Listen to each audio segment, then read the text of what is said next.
سينما سمرة كابيزي رابيزي حيلنا للنبت فلتت حبوز دستا صحاب سنيت رفتا نخسر النهار سينما سمرة. سلام كبران تخطاتلتنا سنايك اني اتصومن بعال تنسائن نغلاتهم صعبت هايمانوت كريستنا يخون لكمن نملا هزب عالم دما سلامنا تمنخو نبعال فاسيكا زدهسس تحستو حيزلكم قريبا لهم عبسيني ما سمرت أطعوم زنك نحوري عاما كوميدي دراما ملالات وزاتا سبورت في الميتا. بعال تنسائي وي فاسيكا بستفلالي هاقرات كما يسنبلالون نيرون بزعبا زي أب ويكيبيديان كالوت مرببات حبريتان تو كيسي زدالو قوة تحستو اللهم إذ تحستو زي نخلاتن هاقراتن أقباب أتصنو أبلا بعال فاسيكا أنن زدسس زيكونه نقل خاباتن كاب بحر بيش الفاز غرب عينت مخان دما أقدمه كحبر دلي بولو ببيرمودا كجمر. بيرمودا أبز بحال كبابي ناي دسيتات كاريبيان بزلو لمدن بحالن ناي كبابرا بعال فاسيكا دما نفلو مولنا. بيرمودا أكبابرا بعال تنسائي بفولي السرارحة مقبي سملوام. بيرمودا أب كبابي ناي دسيتات كاريبيان اتركب بوتا.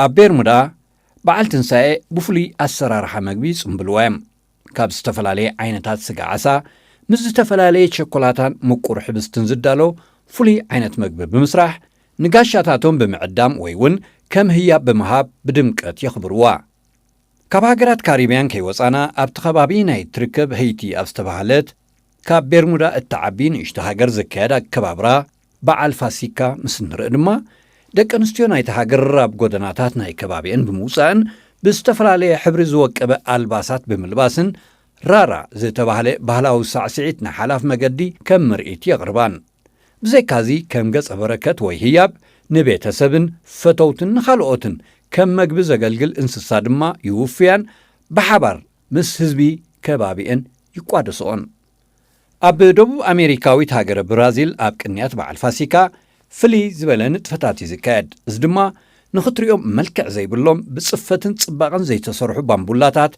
بملكع حاده كابدك مزامورت يسوس زغونه يهودا بمسرح أبلعل يهودا زلوم صلئي مس هايمانوت بمتحاز يقولصوام زطراي زي كونون أبز اوان ناي فاسيكا كاب عاليت أيهود نزخونو سبات حادقا يهودو قيوم بسنكز دحرواي تقبارقن مسخبر تحقي زقاج أولو بزح قزي الله بانصار زقن أبدرو بعال تنسائي مالت كرام سعور كلاتهم برازيلاويان نصوم 4 تزازمن بعوت كم سجر ونزقلص بكارنيفال زي تسنية زي تفلالي مرئيتن موزيكان أبقودناتات بموسى نهزبي يغربهم زي ناي كارنيفال مرئيت أب كتماتات برازيل فلوتن حادة كم مسحب بصحتنيو كاب دبوب أمريكا ناب إسيا مسن سجر ناحان تهاجر لمدي نايا كبابرا بعال فاسيكا آخن رئي نهاجر إندونيسيا إذا هاجر زيا نابرب بليون زبط حزب زلوان بدسيتات زقومتن هاجريا دارجا بملو حزبا سعابي مسلمنا كوانتقونه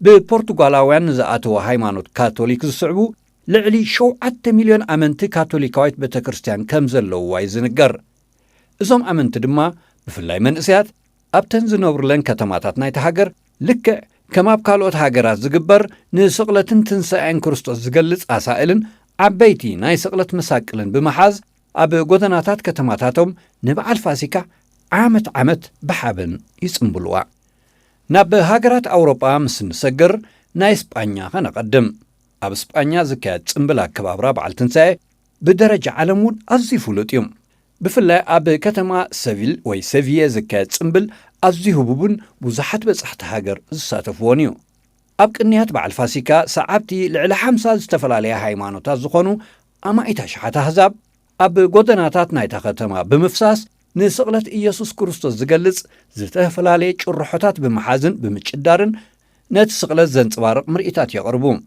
زتفلالي حبرتات زلو شمعاتات بمولعون نعلة فاسيكا زنصبارق أسائل بمحازن أب غودناتات نايتا ختما يكادن بزح سب دما يساتفون ناب فرنسا خنسجر أب عباي هاجر فرنسا خا فليس بلا أجباب بهلاوي أكبابرا بعد فاسيكا يزلهم بفلاي ሃውክስ ተባሂላ ብትፍለጥ ከተማ ዳርጋ ከምባህሉውን ብዝያዳ እተንጸባርቆ ብልዕሊ 4500 እንቋቑሖ ንዕኡ ዘድሊ ቀመማትን ብምድላው ብወሓለታት ከሻኖ ዝዳሎ ዓብዪ እምበቲቶ ወይ ፓኒኖ ኣሎም። ዕላማ ናይዚ ዓርሞሸሽ ፓኒኖ ድማ ነቶም ኣብቲ ከባቢ ዝርከቡ ጽጉማት ወገናት ክበልዕዎን ክእንገድሉን ተባሂሉ ዝዳሎ እዩ። እዚ ኣብ ከተማ ሃውክስ ናይ ፈረንሳ ዝካየድ ፍሉጥ ልምዲ መበገስ ኣለዎ። ፍሉጥ መራሒ ፈረንሳን ካልኦት ሃገራትን ዝነበረ ፈረንሳዊ ናፖልዮን ቦናፖርቴ በቲ ከባቢ ምስ ሰራዊቱ ናብ ደቡባዊ ፈረንሳ ኣብ ግዜ በዓል ፋሲካ ይጓዓዘሉ ኣብ ዝነበረ እዋን ንዕኡን ንጭፍራታቱን በቲ ትሕዝቶ ናይቲ ህዝቢ ብብዝሒ ዝተቖልዎ እንቋቑሖ ከም እንጉዶት ተቐረበሎም። ካብቲ እዋን እቲ ክሳብ ሎሚ ድማ ኣብ ፈረንሳ ብፍላይ ኣብዛ ከተማ እዚኣ እዚ ልምዲ እዚ ዓመት ተዘውቲሩ ንረኽቦ። ካብ ናይ እንቋቑሖ ልምዲ ኸይወፃና ኣብ ቡልጋርያ ንርአ። ኣብ ሃገረ ቡልጋርያ እንቋቑሖ ብምድርባይን በቲ እንቋቑሖ ብምትህርራምን ዝካየድ ሓደ ባህላዊ ፀወታ ናይ ስድራ ቤታት ኣሎ። እዚ ኣብ ውሽጢ ሓንቲ ስድራ ቤት ጥራሕ ዝካየድ ፀወታ እንቋቑሖ ካብቶም ተሳተፍቲ ናይታ ስድራ ብእንቋቑሖ ዘይተጨመተን እንቋቑሖ ዘይተሰብሮን ኣባል ካብ ኩላቶም ቤተሰቡ ዝበለጸን ዕውትን ናይቲ ዓመት ከም ዝኾነ በታ ስድራ ይእመነሉ። እዚ ዓይነት ፀወታን ልምድን ድማ ኣብ ግዜ በዓል ፋሲካን ቅንያቱን ዝግበር ባህላዊ ልምዲ ናይ ቡልጋራውያን ምዃኑ እዩ ዝንገር። ብዘይካዚ ዝሸምገለ ኣባል ናይዛ ስድራ ሰብኣይ ክኸውን ይኽእል ሰበይቲ ሓንቲ ብቐይሕ ሕብሪ ዝተቐብአት እንቋቑሖ ይሕዝ እሞ ንመላእ ኣባላት ናይታ ስድራ በብሓደ ኣብ ግንባሮምን ገጾምን በቲ ሕብሪ ናይታ ቀይሕ እንቋቑሖ ይለኽዮም። እዚ ድማ ነቶም ካብኡ ዝንእሱ ብፍላይ ቆልዑ ብሰላምን ሕጉስን ህይወት ንኸዓብዩ ተባሂሉ ከም ባርኾት ዝውሰድ እዩ። እዚ ድማ ኣብታ ዕለተ ፋሲካ ብብዝሒ ይዘውተር። ብሓፈሻ ኣብ ሰሜናዊ ምዕራብ ኣውሮጳ እንተርኢና እውን ኣብታ ሰንበት ምሸት መጋርያ ሓዊ ብምእጓድ ነቲ በዓል ብዝምጉስ ደርፍታት ክዘናግዑ የምሲኑ ይሓድሩን። እቲ ንቡር ብምግብን መስተን ምዝንጋዕ እውን ኣብ መዓልቲ ፋሲካ ከም ርዱእ ብምውሳድ እዩ። እዚ ካብቲ ሃይማኖታዊ ኣከባብራ ወጻኢ ከም ልምዲ ዝዝውተር እዩ። እዞም ሰሜን ምዕራብ ኣውሮጳውያን ዘካይድዎ ናይ መጋርያ ሓዊ ምዝንጋዕ ትርጉም ኣለዎ። መጋርያ ሓዊ ምእጓድ ካብታ ዕለት እቲኣ ጀሚሩ ኩነታት ናብራ ሓጋይ ተወዲኡ ናብ ወቕቲ ጽድያ ወይ ጽግያ ብሰላም ኣብጽሓና ንማለት እዩ ዝዝከር። ናብራ ሓጋይ ከም ብርትዕ ዝበለ ግዜ፣ ናብራ ወቕቲ ጽግያ ወይ ጽድያ ድማ ከም ናይ ራህዋ ግዜ ኣብ ጥንቲ ግዜ ይሕሰብ ስለ ዝነበረ እዩ። ኣብዚ ምዕቡል ግዜ ግን ኣብ ጉዳይ ቁጠባ እንተርኢና ዓመት ሙሉእ ቁጠባን ናብራን ኣውሮጳውያን ዝሓሸ እኳ እንተኾነ ኣብ ጉዳይ ዛሕልን ሞቆትን እንተርኢና ግን ካብ ናይ ቀውዑን ሓጋይን ቀዝሒ ኣብ ወርሓት ሚያዝያን ጉንበትን ዝሓሸ ሞቆትን ኩነታት ኣየርን ስለ ዘሎ ተመራፂ ይገብሮ። እዚ ምስቲ ኣብ ሃገርና ኣብ ግዜ በዓል ቅዱስ ዮሃንስ ዝግበር ባህሊ ዝመሳሰል ትሕዝቶ ኣለዎ። ቁራዕ ሓምሊ ውፃእ ጋዓት ጠስሚ እቶ ዝበሃለሉ ግዜ እንተርኢና ጸሊም ክረምቲ ዝብላዕ ዝውሕደሉ እዋን እዩ። ቀደም ድማ ኣእካል ሓረስታይ ዝበዝሕ ብስድራ ቤታት ተበሊዑ እተን ስድራ ቤታት ብሰንኪሙን ቁልቋል ቁጠባዊ ትሕዝቶ ሓምሊ ገደናን ካልእ ቀጠልያ መግብን ብብዝሒ መዓልታዊ ክበልዓ ዝግደዳሉ እዋን ስለ ዝኾነ እዩ። ኣብ መስከረም ግን ብተዛማዲ ዓፋፉን ተጠቢሱ ክብላዕ ጥሪት ክሰብሓ ስለ ጅምራ ጸባን ጠስምን ክልግሳ ብዓብኡ ድማ ኣእካል ሸዊቱ ገሊኡ ክዕጸድን ክጉናእን ስለ ዝጅምር ነቲ ሰናይ ትምኒትን ናይ ብላዕ ወስተ እዋን ንምምጓስ ዝበሃል ልምዳዊ ኣገላልጻ ህዝብና እዩ። እዛ ናይ ሰሜናዊ ምዕራብ ኣውሮጳ ባህል ድማ ምስ ወቕትን ትሕዝቶን ከም ዝናትና ትመሳሰል ኮይና ትረኣየኒ።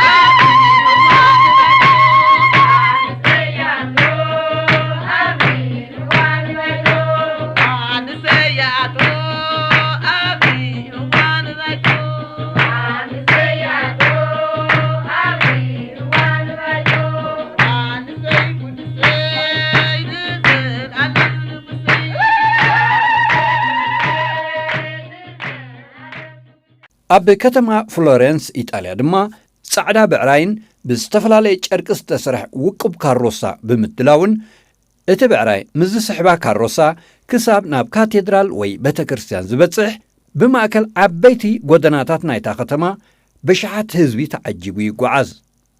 ኣብቲ ቤተ ክርስቲያን ምስ በጽሐ ድማ ካብ ውሽጢ እቲ ቤተ ክርስቲያን ምስ ፋሲካ ዝተኣሳሰር መዛሙር ይቐርብን ብመጉልሒ ድምፂ ህዝቢ ከም ዝሰምዖ ይግበርን።